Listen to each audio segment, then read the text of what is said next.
and met his eyes directly as the first strains of music floated through the ballroom. August had tried then to recoup the advantage he seemed to have lost, and used every ounce of his considerable prowess on the dance floor, leading her in a sweeping, reckless waltz that should have wilted a wallflower into a blushing mess.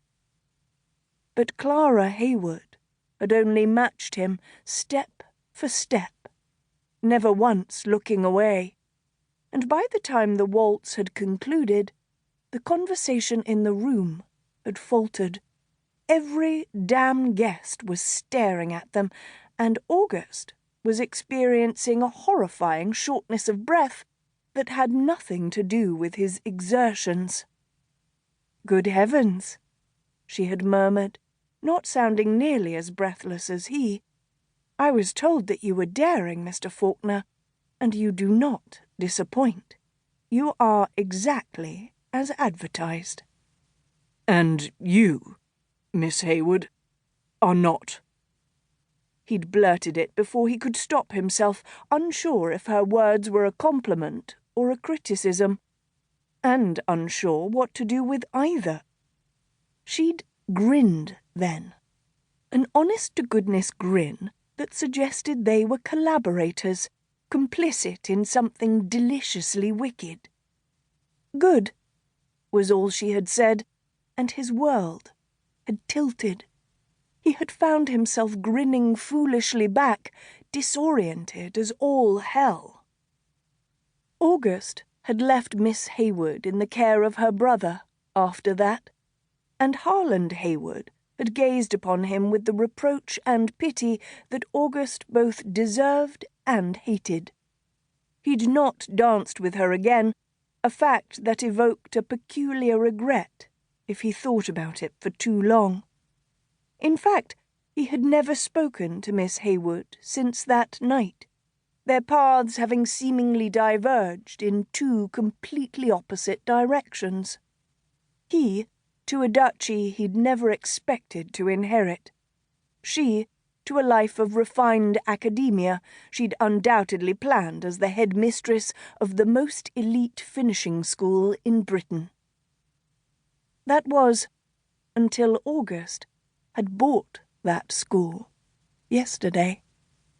A property he'd had his solicitors anonymously offer to purchase at least thrice in the past decade. He glanced down at the papers his solicitors had left on his desk. Miss Clara Hayward was written in neat letters on the previous deed of ownership, and the sight of her name still jolted him, even now. Which was absurd, because it mattered not which Hayward actually owned the damn school, only that they were finally willing to sell.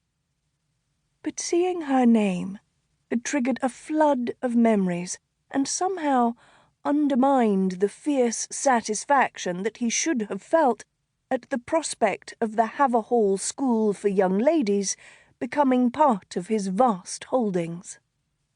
August had made the unforgivable mistake of assuming that the current Baron owned Haverhall, along with the shipping empire that had given rise to the Haywards' extensive fortune.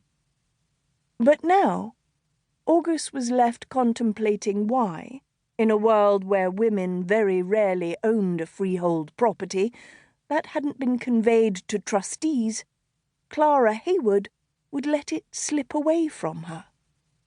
To anyone else, the why probably wouldn't matter. Not when one had gotten what one wanted. There was a whole slew of advice that involved gift horses and mouths that most individuals would heed. But August was not most individuals. He despised questions that did not have answers. He abhorred not knowing what motivated people to act as they did. His sister, Anne, often told him that it was an unhealthy compulsion, his need to pry into the dark corners of other people's lives for profit. But he hadn't become as wealthy as he had by simply accepting what was on the surface. There was something more to this that he wasn't seeing.